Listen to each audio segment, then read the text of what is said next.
Gautam has made my work both very easy and also very difficult. Largely because my differences with Gautam's articulation of things has to do with emphasis, nuance, detail, and consequences of those differences in emphasis. I just want to start with a quick reflection on the way in which both of us have been described earlier as academic activists. To me, personally, I had a very dear friend who passed away many years ago. And one of the most powerful things he ever said to me is that the biggest challenge in his life is this hyphenated existence of the intellectual activist. How does one actually figure out at what point of time one is an intellectual, at what point of time one is an activist? Are the two together at the same time? When does one withdraw into that mode of reflection on the world? When does one intervene? And I think that it's actually an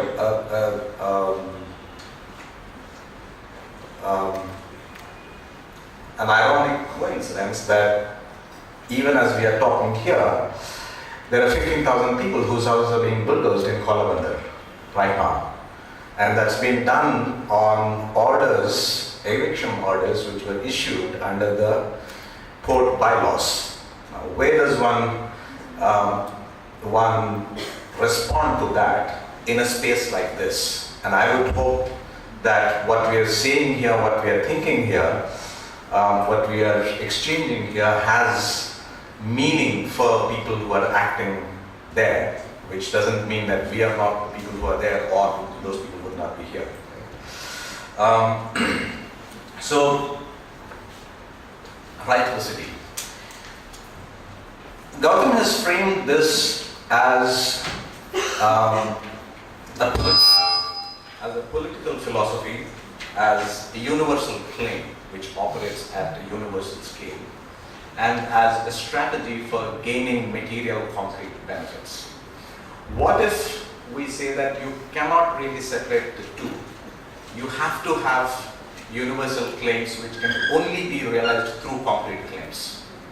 Right? And this I'm saying, and I will return to this later on when we talk about the question of whether Indian cities are sites where such questions can be even asked. Rights are meaningful only when they are universal claims. You don't go to the state and say that you can't torture my son.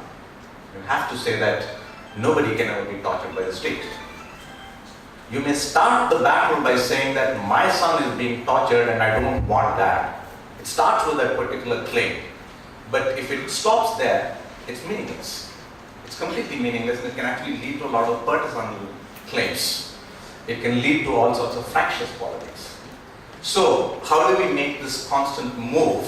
And my claim is that it's the movement between the concrete claim, the particular claim that comes from that moment of struggle, to that universal claim. In between lies political practice. And we need to figure out what that political practice is. What are its sites? Where can it happen? Is the city, as we understand the statutory city with very clear boundaries, or is it the urban as a political frontier at which ideological battles are being fought across the entire territory? Right? I think that it's important to think through those things, but I'll work my way through that question by relating a story of where the question of rights actually became terribly, terribly complicated for me. I was never thinking of myself as an urban person. I didn't have any academic training in urban studies. I was an engineer. I was working in tribal areas. I was working in industrial sites. I was doing all sorts of things. But at a certain point of time in my career, I landed up in a place where a red light district in just south of the river in Hyderabad city was raided by the police in late 90s. It's a site that has been in existence as a red light district for the last 50 or 60 years. Now it's almost 70 years. And the raid started with an application written to the High Court, which was taken up by the High Court as a public interest litigation, by an NGO which said that teenage girls are being forced into flesh trade in this place. So please do something about it. The High Court decides then to get the police to organize a raid on the place, remove all of the women from that place, put them in a relief and rescue home. 60 women are moved to a rescue home. They are subjected to a battery of tests, including HIV, screening tests, and then within a week's time, 21 of them were declared to be confirmed AIDS patients. After they were declared to be confirmed AIDS patients, a whole process began to try and figure out how to rehabilitate them. In the words of the High Court, these are fallen women and they are a moral hazard and a health hazard for the society. We have to do something about them. I was curious about the whole story. Why was this sudden interest in public morality on the part of the High Court? Why was this rush to declare somebody as confirmed AIDS case where there's no medical basis for doing anything like that? And as I started digging through it, I found that there were real estate interests. There were a lot of new traders coming into the city, rental values had gone up. These were single-storied, one-room tenements along one street which could be removed and much higher rental values could be realized. That was one of the factors. The second one was that the World Bank had just decided to give us 200 crores to the city for AIDS prevention and AIDS rehabilitation. So there was an interest in the city to try and find AIDS patients somewhere and build our credentials as people who could actually take care of AIDS patients. Now, where do you start the question of rights in this? At what scale? Are we talking about the rights of the women as to what they would be doing with their bodies? Are we talking about violence on their bodies? Where are the forces from where this violence is actually coming from? From Washington, from the World Bank, from the municipal corporation, from the state women and child welfare department, from local NGOs, from local property dealers. It seemed like a complete maelstrom in which I really had no way of trying to pin down where the rights would be. How does one even articulate rights in a context like this? And as I started digging through this, I actually got to know many of the women very personally and intimately, and they started asking me for advice on how they should deal with this situation. And all I could come up with is to tell them that, look, these people need you much more than they need you as AIDS patients, much more than you need them. So negotiate. So they basically negotiated with all of these agencies and said that you give us what we want. They asked for money, they asked for vehicles, they asked for holidays to go and visit their relatives, so on and so forth. And they got a very decent package from the people who were trying to put them in there. And within a month's time, within 6 months' time or something like that, the entire budget for the project, relief and rehabilitation project was over. Right? So they had to wind up the project. They had to let go of the women. But as I was thrown into this maelstrom, I realized one thing, that the urban as studied as the built form, as the spatial form, which determines, which shapes the way in which surplus circulates, is also the terrain in which bodies circulate. And therefore, bodies as workers, bodies as consumers, bodies as people who are just there for pleasure, are all going to be affected, right? So it starts right from the level of the body, trying to articulate what their claims on the city would be. But then what is the larger claim on the city, right? At the universal scale. One of the things that Gautam did not mention,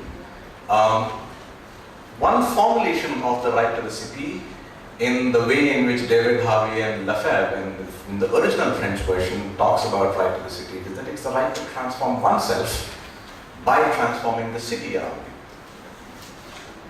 It's the right to transform oneself by transforming the world around you, right? What does that mean? It simply means that you are but a part of that whole built form. You're not something that is isolated from this. It's a built form which shapes you. And you then, by striving to change yourself, you change the city around you. Why do we need to do this? What are the political coordinates of this? If we are saying that capital is organizing this space in a particular way, and one can argue that capital is not the only game in the town, capital is not the only thing which is shaping this built form, but it is to a large extent, right? There are other forces which also shape it. And that's a question that we need to return to at some point. There are other games in town, how do we deal with that? But one point that we need to think about is that if capital is producing the urban in its own image, then what do people do? As workers, as residents, so on and so forth, how do they produce a new image of that city? Where does that come from? What are the sources of inspiration for that? What are the sources of that imagination in not just one particular city, but across the whole world, across the whole surface of the earth? Because the city becomes what it is precisely because it is able to draw resources from all around it. Right? Otherwise, the city doesn't exist. It draws people from all across the surface of the earth. It draws resources from all across the surface of the earth. And we need to figure out the scale question again. At what scale do you organize, in what form, to make what kind of claim? And that is a matter of political practice, and that political practice has to be informed by these universal imaginations and the concrete struggles. We have to start from Kola Bandar houses being pulled down after several years of struggle to make sure that even if they do not have rights to stay there as property owners, they still do get some water. Suddenly one fine morning you wake up and the whole thing is gone. That's where the battle has to start. But starting from there, where do you go? And I think that